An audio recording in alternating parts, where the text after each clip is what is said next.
It looks like all my rigorous training is finally...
Are these people... Judging by their clothes, they appear to be phantom Hyperboreans from the distant past. That could mean they have some clues about the moon goddess's name, right?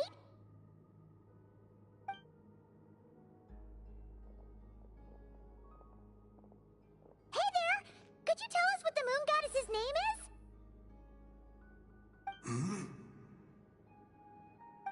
Sorry. That's probably a weird question, huh? How do we explain this? The moons are long gone, and their goddesses are dead. Their names no longer mean anything. When a new moon goddess is born, we will surely know her name.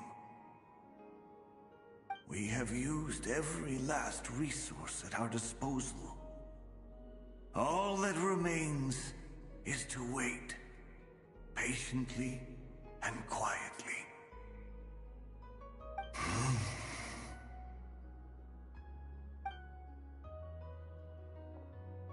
Were the people of the past all this devout? It looks like this phantom doesn't intend to converse with us any further. Surely the new moon goddess he speaks of must be Columbina. Alas, Kuthar's birth came long after the age in which he lived. But, maybe if we find a phantom from a more recent age, they might know Columbina's real name. True. Keep an eye out. We should be able to tell which era they're from by the clothes they wear. Yeah, you've been pretty talkative this whole time. What changed? Oh, nothing. I'm fine. You all make good points.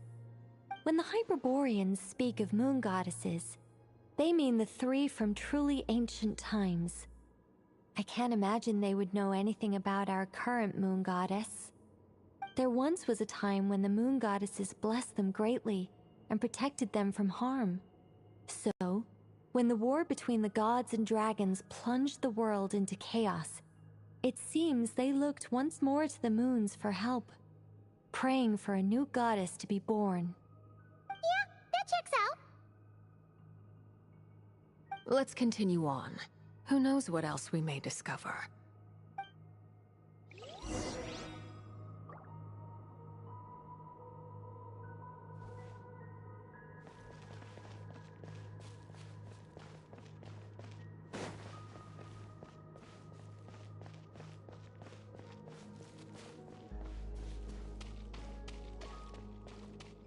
There's a door blocking this path! Not a problem. Try this.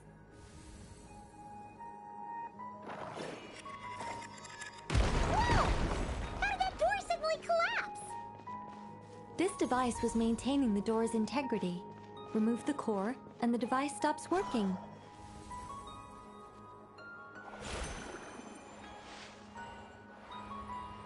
Is this our destination? Impressive. More precisely, this is a device that will help us reach our destination. Let's go. We still have a long distance to cover.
Let's try that device again. Remember the door from earlier?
The humans we see are all phantoms, but the monsters are real.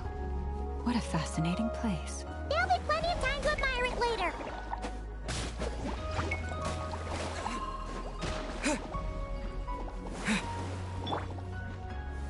Gather!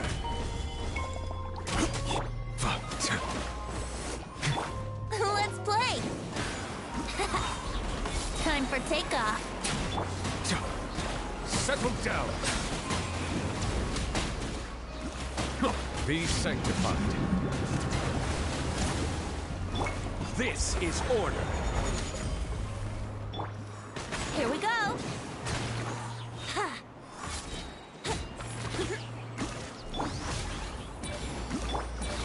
Think you can get away? Silence!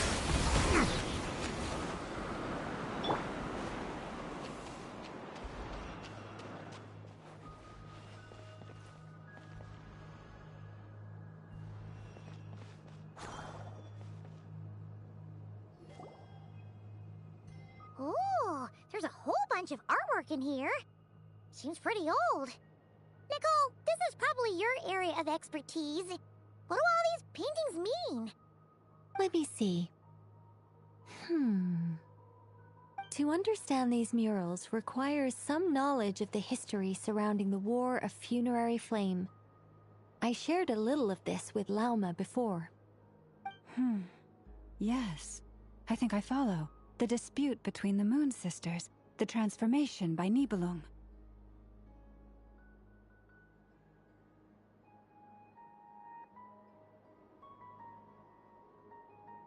Oh no, it's no trouble. I'd be delighted to share the tale again. Alright then. Tevat's 3 moons and their goddesses were brought into being by the will of Nibelung, the then ruler of Tevat. But when the heavenly principles came, they changed the world completely, down to its very foundations. The moon goddesses were nowhere near strong enough to challenge this entity. But the heavenly principles did not view them as heretical entities that had to be removed. Essentially, the 3 moons existed to keep this planet alive and operational, which did not directly conflict with the heavenly principles' aims. Nevertheless, the inherent precariousness of this arrangement would soon be revealed. Nibelung returned, yes. He did. And thus began the War of Funerary Flame, a battle for dominance between Nibelung and the heavenly principles. Discord would soon emerge between the 3 Moon Sisters. One would voice the opinion that they should follow Nibelung, for it was he who first hung the moons in the sky. Another would argue that taking sides in the conflict would only bring the world closer to ruin. There was no telling where it would lead. Especially since their creator had returned, bearing the perilous power of the Abyss. Nibelung would eventually discover their disloyalty. He had all 3 imprisoned before transforming the moons into weapons with which to fight against the heavenly principles. What? Weapons? Yes. The very moons that had once defended the planet became instruments of death and destruction, striking terror into the hearts of all living things. And although the heavenly principles and the 3 Moon Sisters had once been at peace, it now seemed that the moons posed an unacceptable threat to Tevat. It is possible that the heavenly principles did not know of the goddess's imprisonment. If so, the weaponization of the moons would surely have been viewed as an intentional breach of the peace agreement. Regardless of who knew what, when, the heavenly principles shattered 2 moons and flung the other beyond the skies. Whether the goddesses managed to escape Nibelung's captivity after his fall, nobody knows. But this much is certain. From that day on, the moons no longer belonged to Tevat. The rejection slowly drained their power until eventually they passed away. So that's the full story. You say the moon ceased belonging to Tevat from then on. Why then would Columbina be born here? That is perhaps due to the lingering connection between the Frost Moon, which was not shattered, and this world. You could see it as the 3 sisters' dying wish. They never desired war. All they ever wished for was to protect this land. I see. If the final fate of the 3 goddesses is as you say, then Columbina faces the same grave danger. Our investigation has yet to bear fruit. We must hurry. Yeah, you're right. Let's keep going.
Indeed.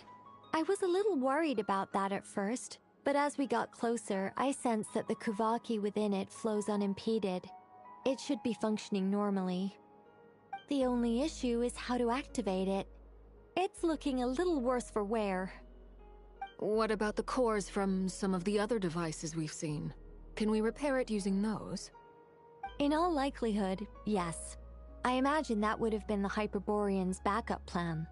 Let's look for some cores.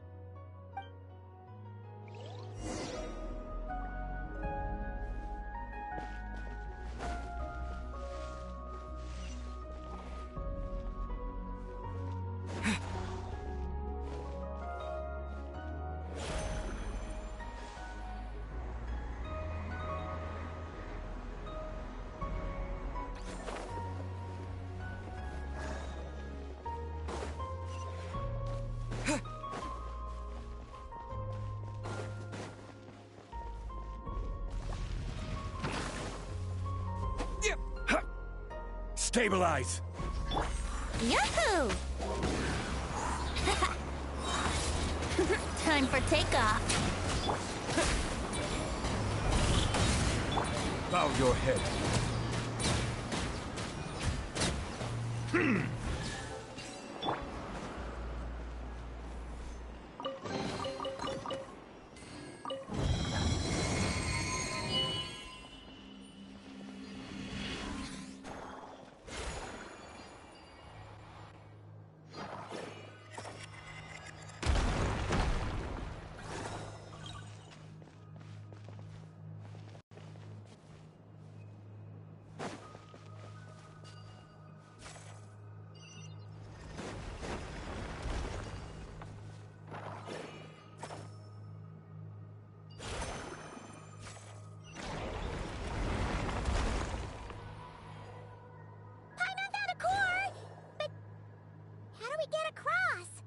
Walk up, then jump down.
Should be enough cores. Let's head back.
The device is up and running. It's hard to believe that the ancients were capable of constructing such things. Paimon's our destination! It's right up ahead! Yes, let's go.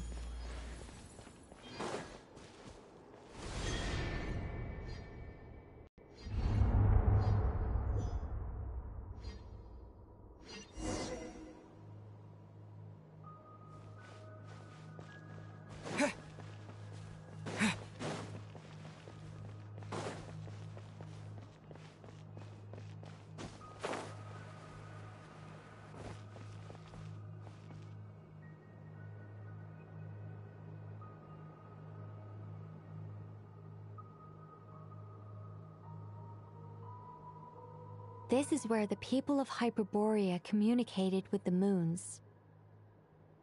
We need only place the moon marrow upon this platform on Moon Prayer Night, and we shall be able to open a portal to the moon and send our moon goddess back home. The assumption being, of course, that we can find her first. That's right. You want to know if it's safe there, don't you?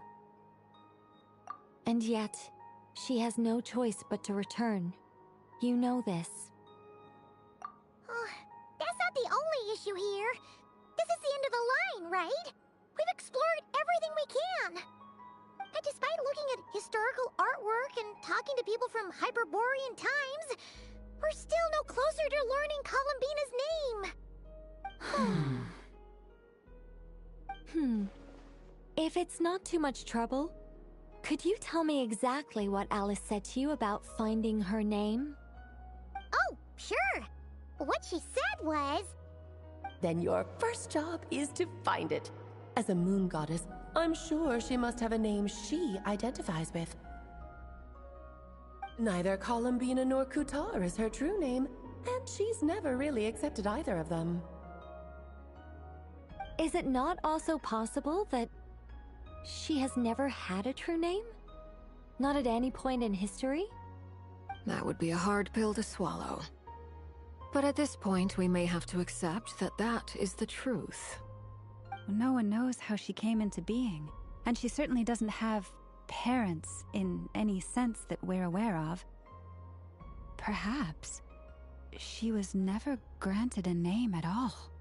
But does that mean there's no way to get Columbina back? She's just gonna disappear and there's nothing we can do about it? Huh? Wait, why all this pessimism? Was it the way I phrased this question?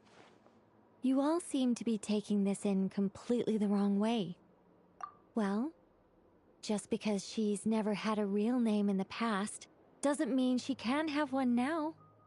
What? Think about what Alice said again. She never once said that you'd have to find a new name, did she? Are you saying what I think you're saying? Yes. Names are anchors that connect us to the world.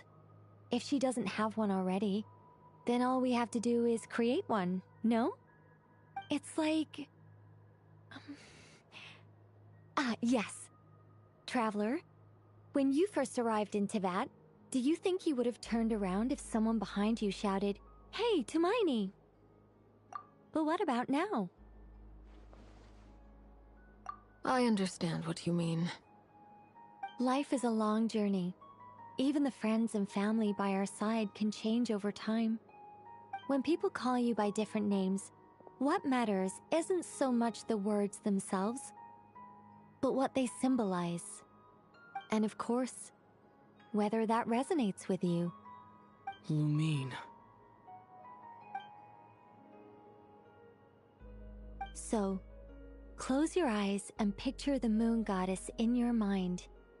If you were to call out to her in this moment, what would you say?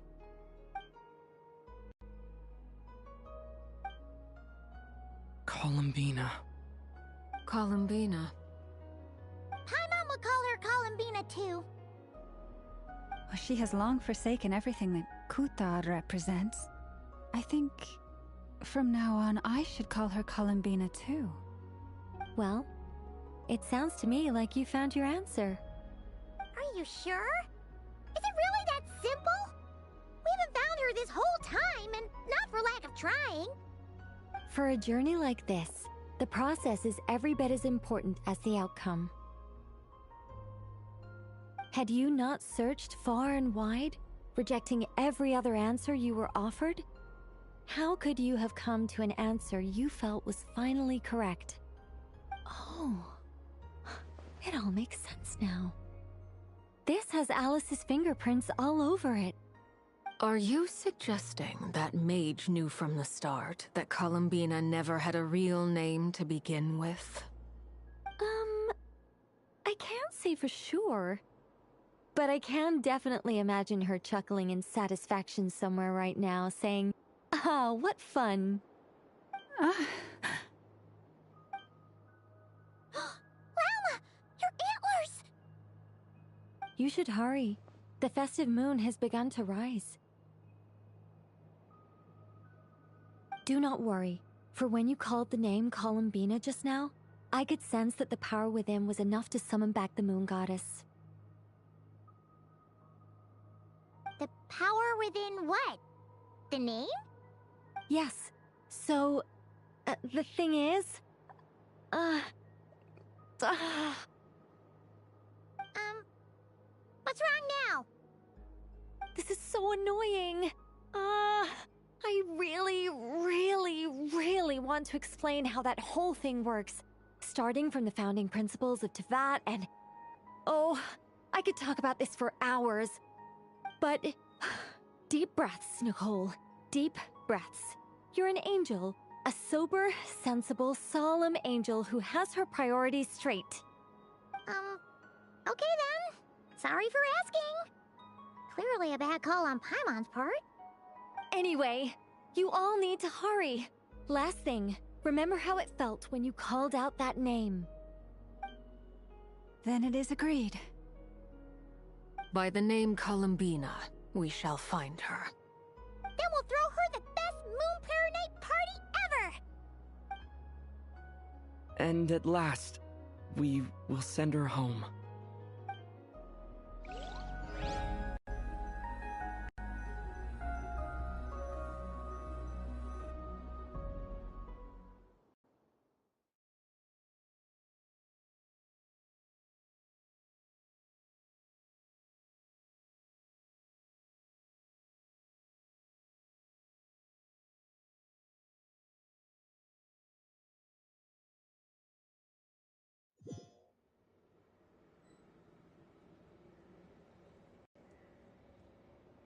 I can barely move anymore. My consciousness is fading away. Have they come back out? I'd love to see them one more time.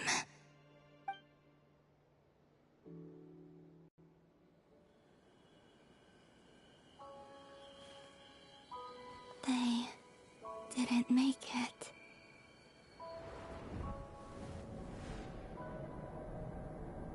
Could you tell me your name? My name is... Columbina!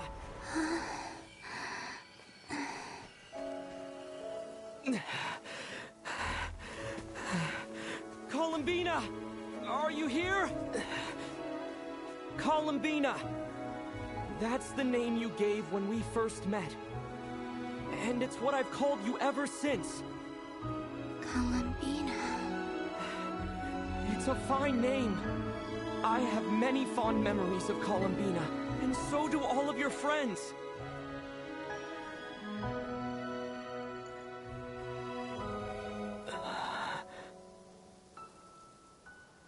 If you like this name...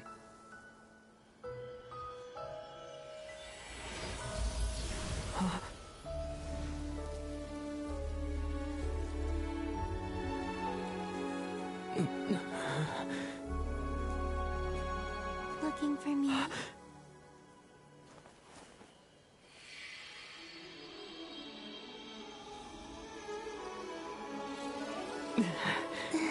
No. can carry on using it.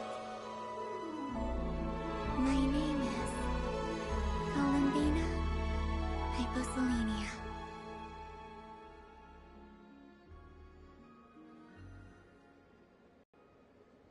Columbina Hyposelenia. That's a wonderful name. I never thought that Columbina would become my real name. But after I met you and my other friends, the things that this name stood for slowly began to change. It went from being a Fatui code name to something my friends call me.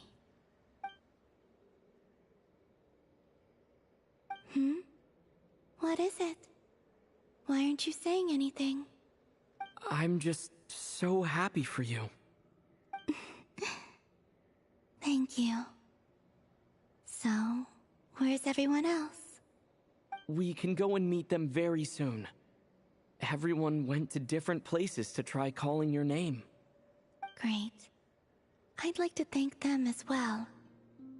Everyone's done so much for me. Searching for my name, entering those ancient ruins. Huh? Wait, so you were... Yes, I was there. Not physically, but my consciousness was still holding on. I followed you the whole way. Starting from when? You turned around and called out my name while you were in Nasha Town. Do you remember?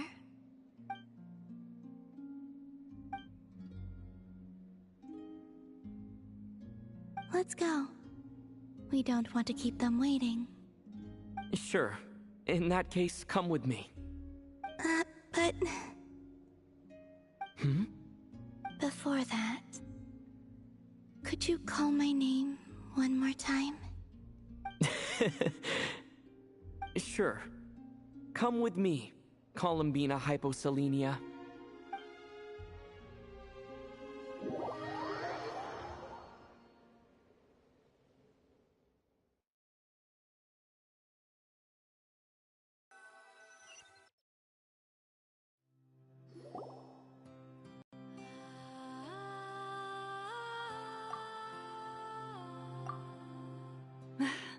Columbina! Oh, this truly is wonderful. Llama, I can't breathe. Ha ha! Just in time for Moon Prayer Night. It's good to have you back, Miss Columbina.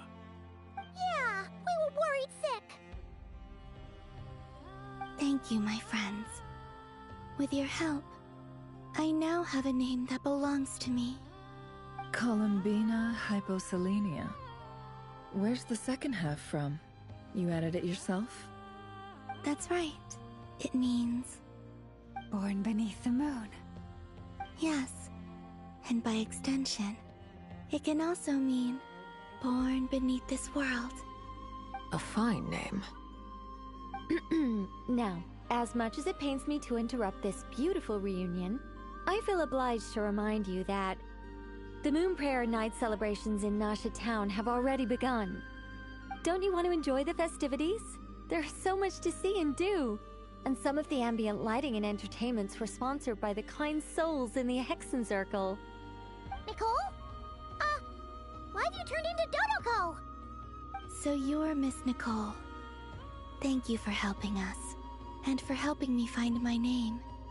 It's nice to finally hear your voice. You're quite welcome. Guiding lost people to hidden treasure is what we Seelie do. And if you ask me, spiritual treasures are far more precious than material ones. Chests are all well and good, but this was what it's all about.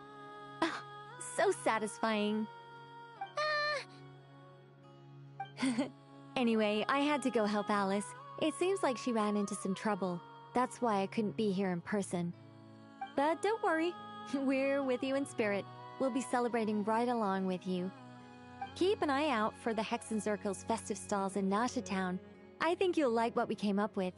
Alice said she even managed to rope B in this time. The Frost Moon Scions have also prepared various attractions. I believe Aino and Effa and their crew are setting things up as we speak. On that note, Nefer, about that request I made. It's all in hand. Yehoda is on site to ensure that everything goes off without a hitch. Wonderful. In that case, Traveler? Huh? Come on, Columbina. It's time to celebrate the best moon prayer night ever.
Hey, young lady. Would you like some moon prayer night candy? Happy moon prayer night. Oh, yeah. I almost forgot to say. Welcome home, moon goddess.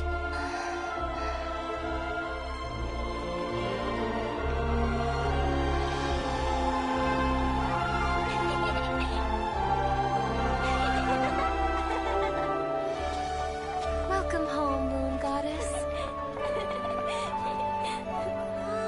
Welcome home, Moon Goddess. Welcome home, Moon Goddess. Turning Nasha Town into her home is a festive gift. A rather brilliant idea.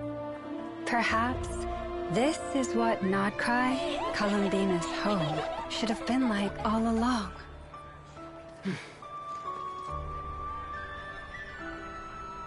Thank you for the gift.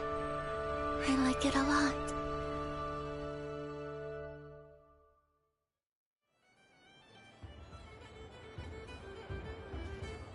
This feels like the surprise of my life. I do.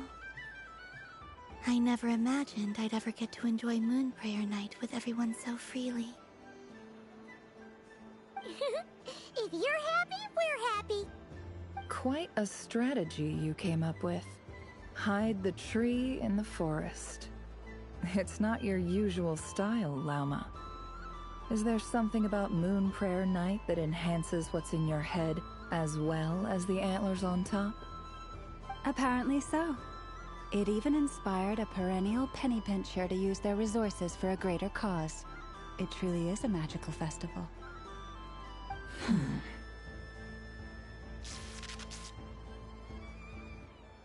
I see it now. This bickering is actually a sign of a strong relationship. Huh? What's everyone doing here? Oh! Miss Columbina, you're back! Yes, I'm fine now. Thanks for your concern. How's your progress with Alice's assignment? Very well indeed. I've never heard her sound so excited.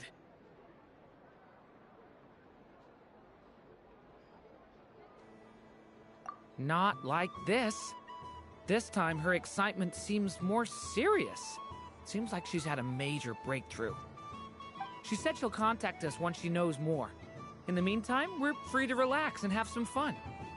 Enjoy the time off while it lasts. I have a feeling that our next task won't be so simple.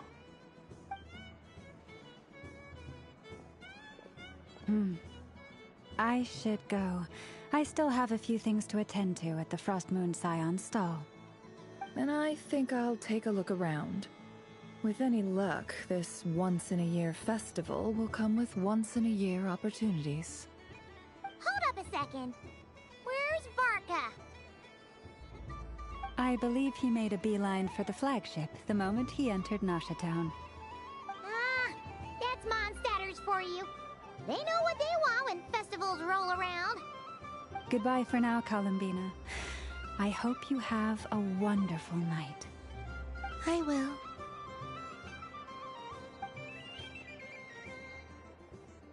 Well, in that case, don't just stand there. Get out there and have some fun. You'll definitely get a warm welcome at every stall. Oh, also, take this map with you. It's a guide to the festival.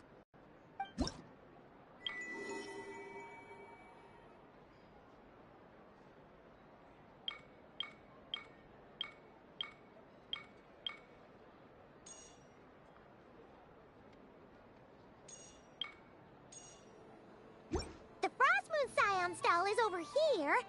Lauma's invited a whole bunch of cute animals to celebrate too. Over there is the Hexen Circle section. Alice seemed more excited than anyone about this festival, so she insisted on making it a grand affair. Oh, and then there's the Nasha Town local specialties, including... Actually, forget that. Better if you go check them out for yourself. Thank you. It looks like a lot of fun. You're not coming with me? We'll be around. But don't you want to browse by yourself for a bit first?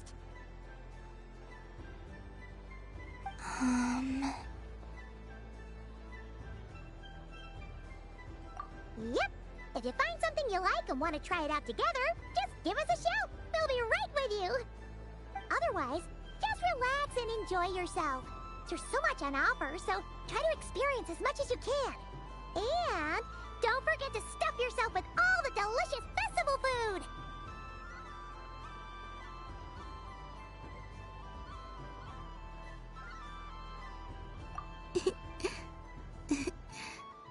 All right then. Off I go.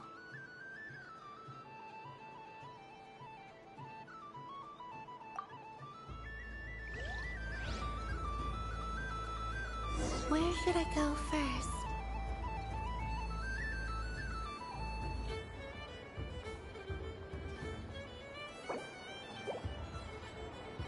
This must be the mage's stall.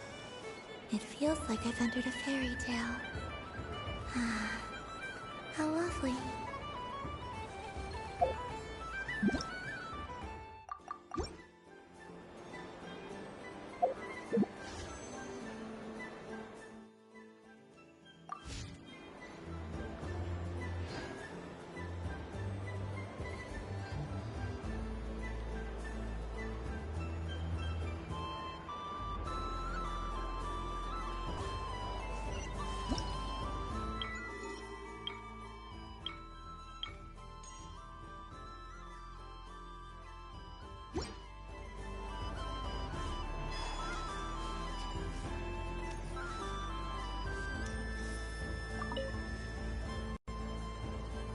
A soft and furry creature that bounces and jumps.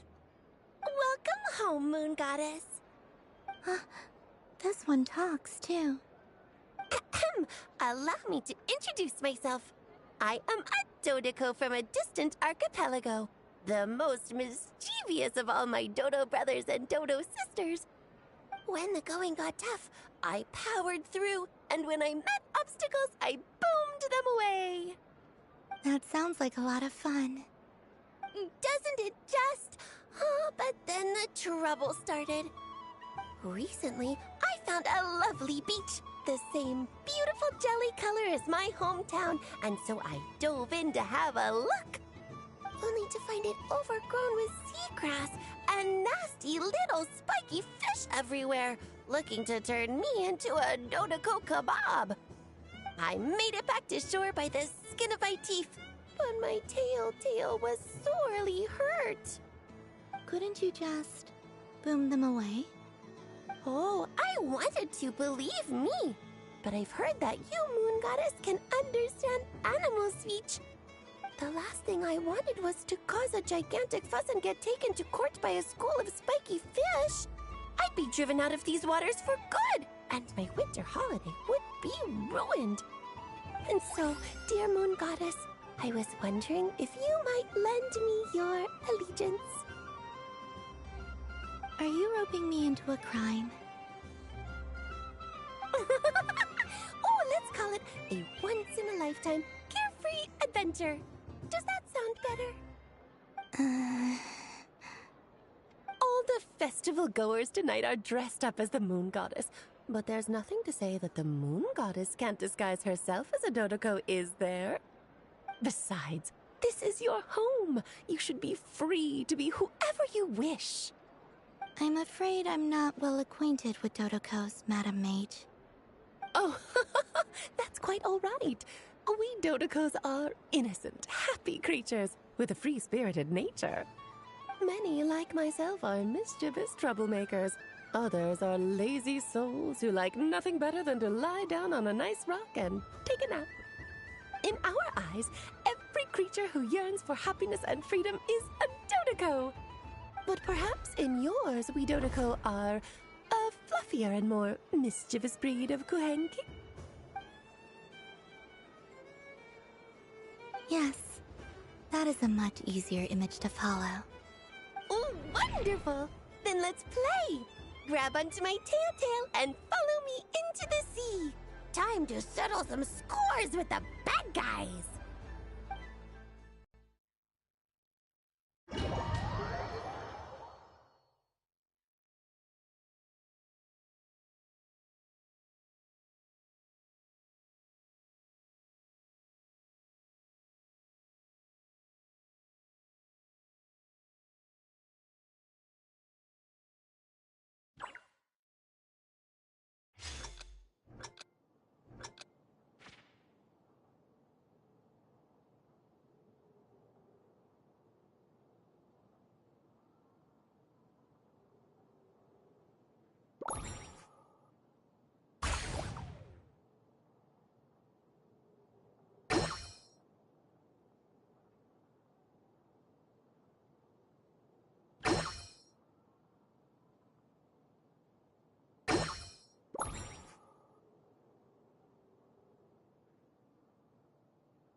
It's not too easy, is it?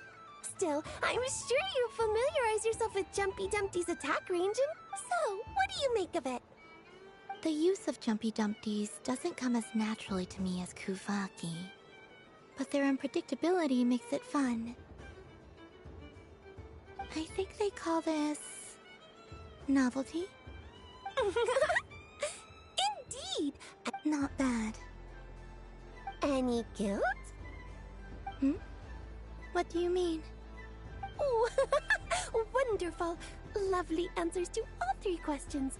You've passed the safety test. Now I can give this special bomb to you as a souvenir. Remember, if you find any meanies living on the moon, you can use this to boom them into oblivion. I will.